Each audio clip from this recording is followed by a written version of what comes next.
in life, the number one thing that people screw up on is this. They buy stuff they don't need. It's that simple. Go look at your closet sometime.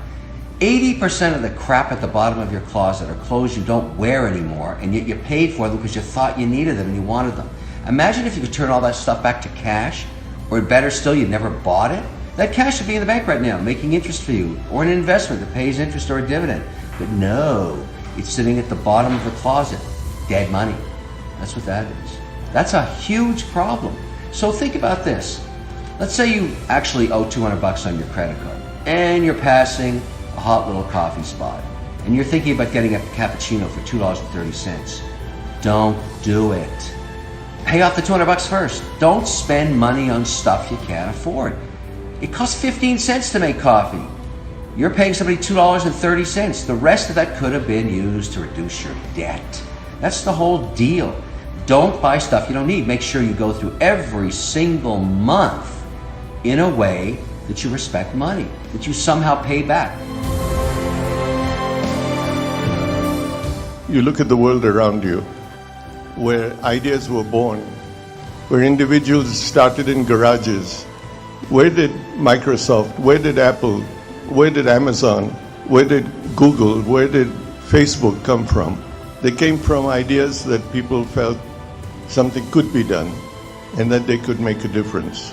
So as you go out into this world, I would hope that you look at being ethical and holding the value systems which you want this country to have. If you think you cannot make a difference, I'd say you very well can make a difference if you so desire.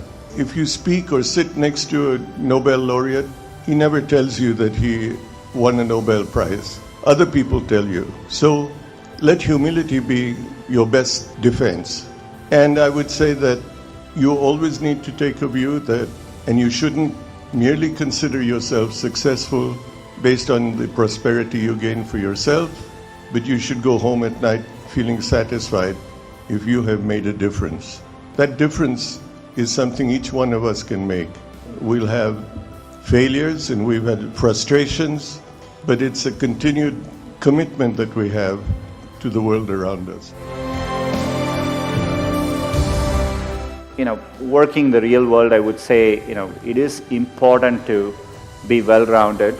It's important to, try different things, take some risks, and you want to aim high enough that you fail, a few times. I think that's the natural part of the process.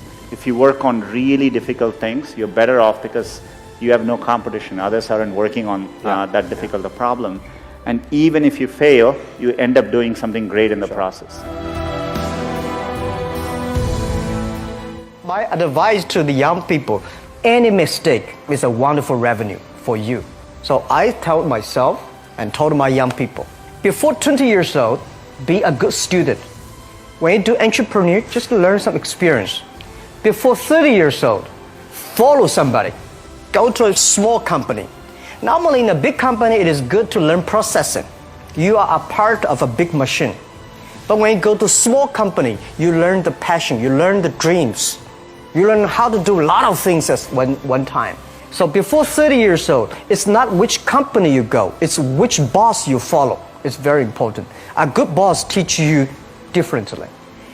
From 30 to 40 years old, you have to think very clearly, you're working for yourself if you really want to be an entrepreneur. When you're 40 to 50 years old, you have to do all the things that you are good at. Don't try to jump into the new area. It's too late. You may be successful, but the rate of dying is too big. So 40 to 50, think about how can you focus on things that you are good at. But when you are 50 to 60 years old, work for the young people because young people can do better than you. So rely on them, invest on them, making sure they're good. I've told a lot of people, it doesn't matter how many times you fail, if you get it right, you're an overnight success. All you gotta do is get it right one time. I mean, the thing about being an entrepreneur is it's just all to you. A lot of people like to make excuses. I don't have connections, I don't have money, I don't have this, but if you find something that you like to do or love to do, be great at it and see if you can turn it into a business. And worst case, You're going to have fun doing what it is you love to do. In best case, you can turn it into a business. I'm just not big on excuses. I just think if everybody has that opportunity to go for it. They just got to do it. You know, I sold powdered milk, and that was a disaster. I had my senior year project at Indiana was opening up a bar that got closed because of a wet t-shirt contest with a 16-year-old. That was a disaster. That was good because it kept me out of the bar business. I got fired from my first job in the software business because I wanted to close a deal instead of going out and closing a sale. I mean, instead of coming in and sweeping the floor. You know, it didn't matter how many times I failed. I just kept on going and going and going. And entrepreneurs need to realize that sometimes it's not the idea. You know, it's not who you know, it's not how much money you have access to. It's really finding something that you really love to do. I had no idea I loved computers and technology, none. I mean, I took one class in Indiana in computers and I cheated to get through it. It was Fortran. And then I bought a little PC, a 99 4A from Texas Instruments for $99. Started teaching myself to program and found, you know, 4 hours later, 5 hours later, I would look up and I'd been working this entire time and I loved it. And so that was the difference. When I failed a lot of times and I didn't know where I'd find my success. And then all of a sudden I started playing with PCs and technology and it just clicked.